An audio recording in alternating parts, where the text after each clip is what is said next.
अभिजीत सत्यम के कंधों पर हाथ रख देता है और उसे अपनी को हल्दी लगाने को इशारा करता है। इधर राजसेन जी अपनी कमरे में चले गए और रामवीर जी अपनी आंखों से नमी साफ करते हुए अंदर चले गए। सत्यम अवनी के गाल पर हल्दी लगाता है और अवनी उसके गले लग गई। कुछ देर बाद अवनी अपने कमरे की खिड़की के पास खड़ी बाहर गाड़ी देख रही थी। दीप्ति आकर उसके पीछे से हक करके, क्या देख रही है अवनी? वो चिड़िया देख रही है।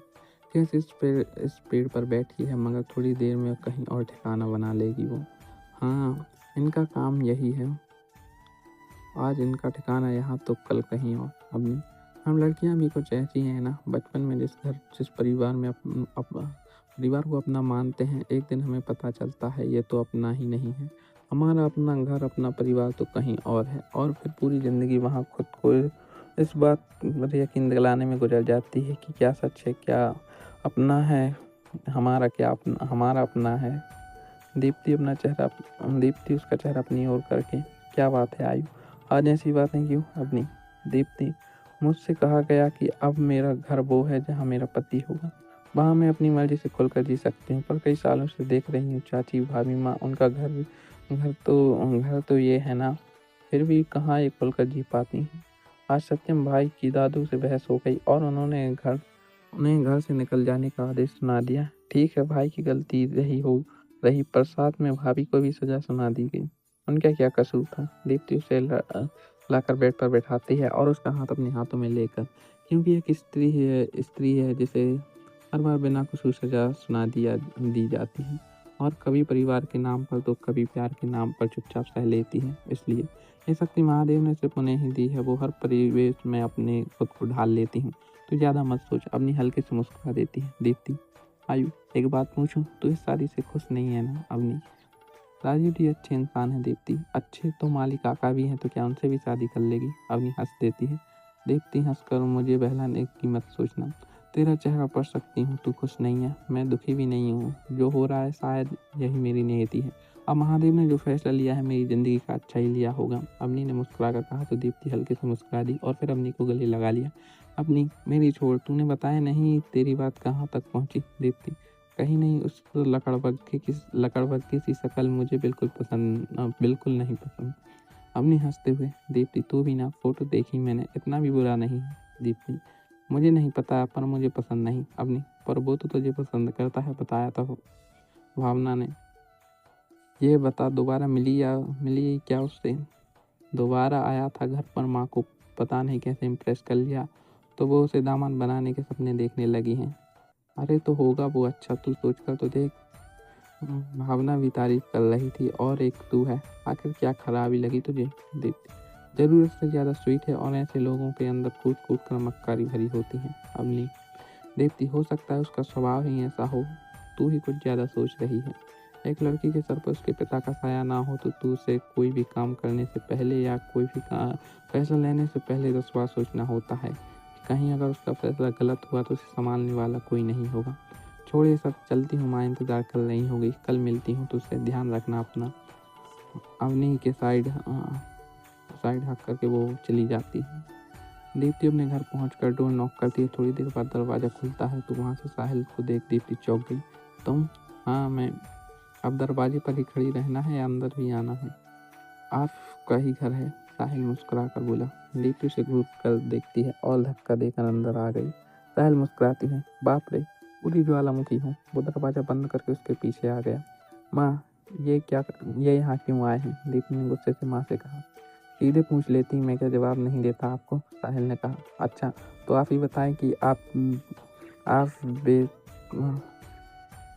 बेतकल्लफ तशरीफ यहाँ क्यों लाए हैं? ये क्या सवाल है? मैं यहाँ आया हूँ तो अपनी तशरीफ कहाँ है, क्या घर छोड़कर आता?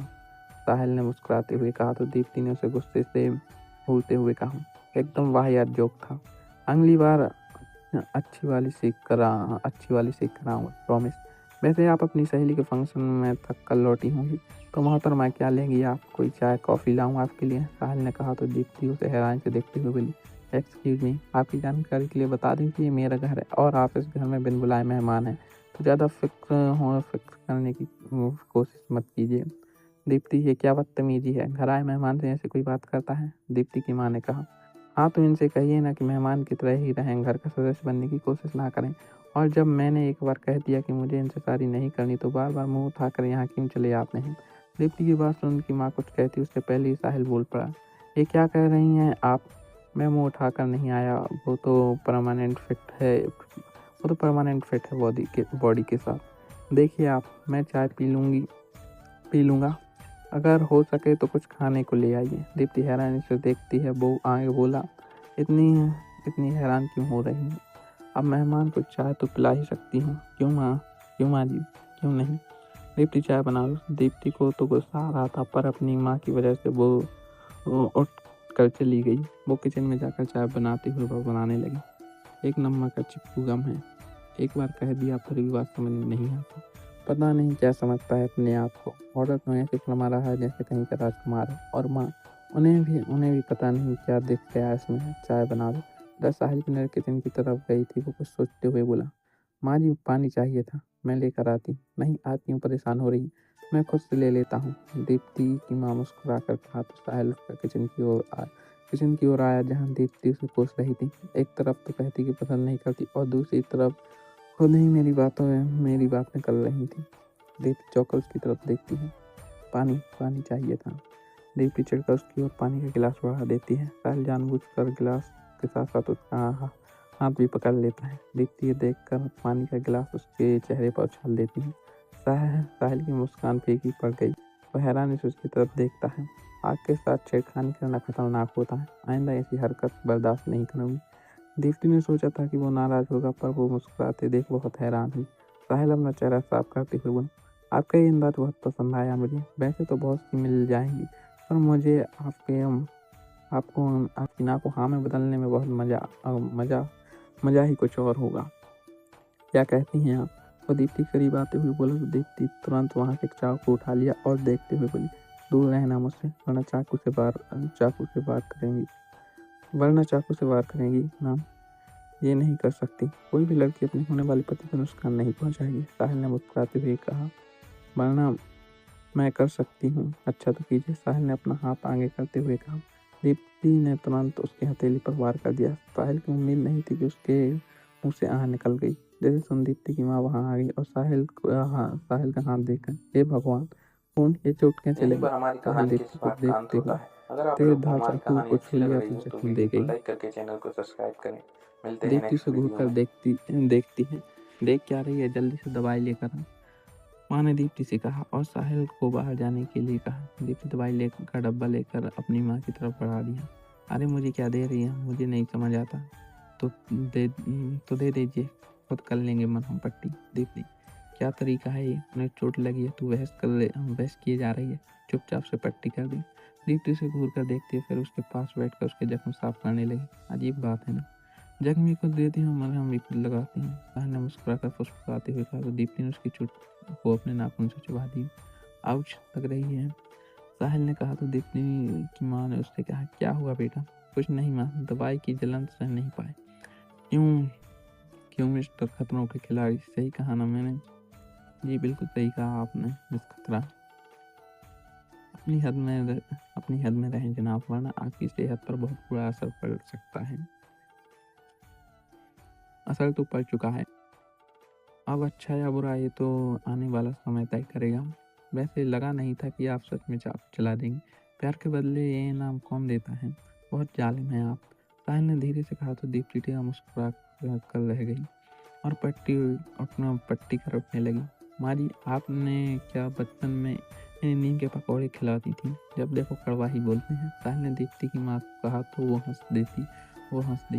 हाँ रोज खाती हूँ, आप भी खाना चाहेंगे क्या? दीप्ति अपनी माँ को हंसते देख रही। आप प्यार से खिलाएंगे तो जहर भी खा लूँ। बड़े देखे हैं हमने इसके नाम पर जहर खाने वाले। आशिक तो वो है जो जहर से जिंदगी के साथ निभाने का दम रखे। इतना कह वो अपनी माँ से बोली, माँ इन्हें चाय पिला दीजिए, मुझे कल के लिए तैयारियाँ करनी है, सुबह जल्दी जाना है और 2 दिन वहीं रुकना है। हाँ ठीक है। दीप्ति ने एक नज़र साहिल को देखा और अपने कमरे में चली गई। बुरा मत मानना बेटा, वो दिल की बुरी नहीं है। बचपन से ताकि जिंदगी जी है उसने, तो लोगों को आगे से कठोर बनते बनते जुबान भी थोड़ी सी कठोर हो गई है। समझता हूँ, मेरा एक दोस्त है जो उसकी कहानी भी ऐसी है। खैर कहाँ जाने की बात कर रही थी, रघुवंशी हाउस। उनकी बेटी की शादी है ना, दीप्ति की दोस्त है वो, बहुत एहसान है उस घर का हम पर। दीप्ति के पिता उनके यहाँ काम करते हुए स्वर्गयात्रा चले गए, तो दीप्ति की सारी ज़िम्मेदारियाँ उन्होंने ही उठाई। ओह! कब शादी है? परसों। उससे पहले भी बहुत सी रस्में होती हैं। आप भी चलिए हमारे साथ। साहिल कुछ देर उनसे बात करता है, फिर वहाँ से चला जाता है। शादी वाले दिन पूरे घर में चहल-पहल थी। सब अपने-अपने कामों में लगे थे। राजन जी, राम भी, प्रताप। आपको पता है ना क्या करना है? जी, दोनों ने एक साथ कहा। ठीक है। फिर हम होटल के लिए निकलते हैं। याद रहे कोई चूक ना हो, दुश्मन बहुत चालाक है। जी आप चिंता मत कीजिए, वो सोच भी नहीं सकता कि हम क्या करने वाले हैं।